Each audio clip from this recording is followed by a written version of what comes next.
Hello, everyone. My name is Laura Stipik, and I am here today to present on our study abroad opportunity in Copenhagen. So this program is located in Copenhagen, Denmark. It is through a third-party provider called DIS, which means DIS is the company that provides all the programming support and help for you once you are on site in Denmark. There are 5 program tracks approved by Notre Dame within Copenhagen. So although DIS offers many other tracks, there are only 5 that you are eligible to apply for, and we'll go into detail on those in just a second. This program is open to juniors only and is most applicable for students within the College of Science or Arts and Letters. There is a 3.7 GPA requirement. I do want to stress that that is just a requirement, and once you meet that 3.7, everyone is considered equally. This is also a fall-only program, so do note that this is not available in the spring. So the fall dates do line up quite nicely with Notre Dame, so the calendar is typically late August arrival and a mid-December return back.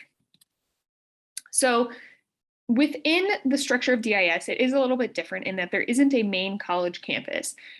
There is instead 6 different DIS buildings on one street in central Copenhagen. And this is where all of the admin support is housed, all of the classrooms and student affairs, everything is located within walking distance. And because the structure of this program is a little bit different, I like to outline kind of how the semester looks. So the first 4 days, you have an arrival workshop orientation, which they go over everything you need to know about DIS, housing, and life in Copenhagen.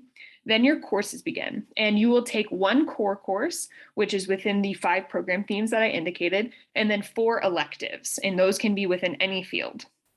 Now, Copenhagen's really unique too in that every Wednesday are what they call field study days. So you don't have traditional in the classroom classes, but instead you'll go with one of your professors from one of your courses out and about in Copenhagen to look at something that's related to the course. Now, they organize that for you, so don't worry about scheduling or anything like that.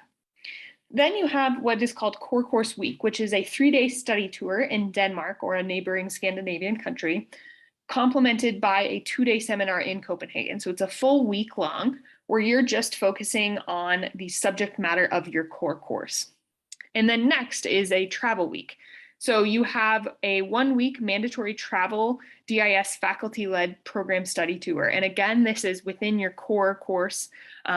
You are with your professor, with the students in your class, and you are going to a different country within Europe to look at whatever element of the course that you're focusing on through an international perspective.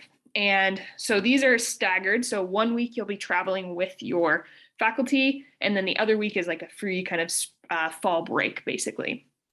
Then you have a study break towards the end of the semester, which is to basically prepare for your finals and to travel or enjoy Copenhagen. And then, of course, you have your finals week at the end.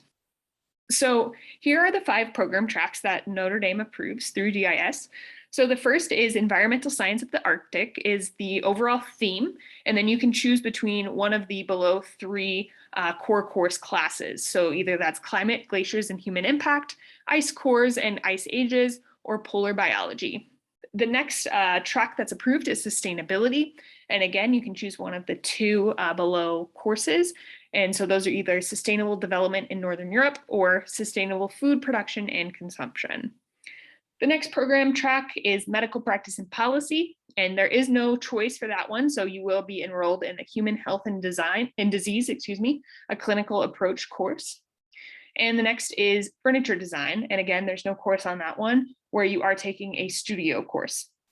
And the last track that is approved by Notre Dame is graphic design. And you can elect to choose your core class, which is either a studio or a foundation studio. So DIS's website has a ton more information on these classes specifically. I just want to highlight these here so that you know which ones to look up and to see what's a good fit for you. So as far as housing goes, DIS does actually give you the option of 4 different choices for housing. So you can stay in a homestay, so stay with a local Danish family. There's also the option of what they call a career connection placement. So if you are, say, within a graphic design core course and you want to be placed with someone who works in graphic design, they can actually find a homestay of someone who works in the field that you're studying. So it's a really cool way to kind of network and get to know a family within a field that you're interested in pursuing. Next is the living and learning community, which is basically like thematic housing. So for example, they have like a sustainability housing or a culinary housing, and they basically organize, this is all other DIS students, and they organize weekly events that are surrounding that theme that you are required to go to. So it's a great bonding experience if you have a real passion about one theme. The next is what's called a collegium, and the final is a residential community. I bulk these together because they're quite similar in terms of the layout of the housing. It's kind of like an apartment or a flat where you would be living with like a roommate and then like a shared bathroom and a shared kitchen type of situation. A collegium is going to be with other Danish students or other international students, whereas a residential community is with only other DIS students. So really important to kind of keep in mind what housing you're looking for. Students have liked all of them, to be honest. It just kind of depends what your focus is going to be. As far as meals go, the meal options do vary according to housing. So for example, homestay, obviously most of your housing is provided, whereas the other three, it's more cooking on your own, but you are provided a stipend to help offset those grocery costs. And yeah, so stipend is provided for everyone outside of a homestay. So most of the time students have found that that's more than enough to kind of help cover their meal costs. So DIS does offer a number of special opportunities, the first being the visiting host program. And this is for students who are not participating in a homestay. And they basically pair you with a local family. And it's kind of up to you guys to decide how much you engage with each other. Some students meet once a month with their local host, and maybe they go to like just random family events that are being held. Whereas some students meet weekly with their family and they go to dinner at their house. So it's just a great way to kind of get to know a local family, but if you're not quite sure, you want to sign up for a homestay. Another special opportunity I like to highlight is research. So there is a lot of really great research opportunities and they're already predetermined. So you can, again, find a lot more information about this on the website for DIS. But they basically can be anywhere from 3 to 6 credits, and you serve as like a research assistant, and you are mentored by someone within your field that you're researching. There's a lot of opportunities for poster presentations or publications, things like that. Important to note here that it is a separate application. So once you're accepted by DIS, you do then fill out a separate application for the research positions. They are quite competitive, but as long as you kind of have a backup idea of what class you'd like to take, there's no harm in trying. And the last thing I want to highlight is just some of the student life opportunities. So much like Notre Dame, there's a lot of ways that you can get involved. They have like a club fair at the beginning. They have different activities that they organize with like local students that you can get to know. I've listed some of the different opportunities here, but truly there's a lot to do and it's very easy to plug into.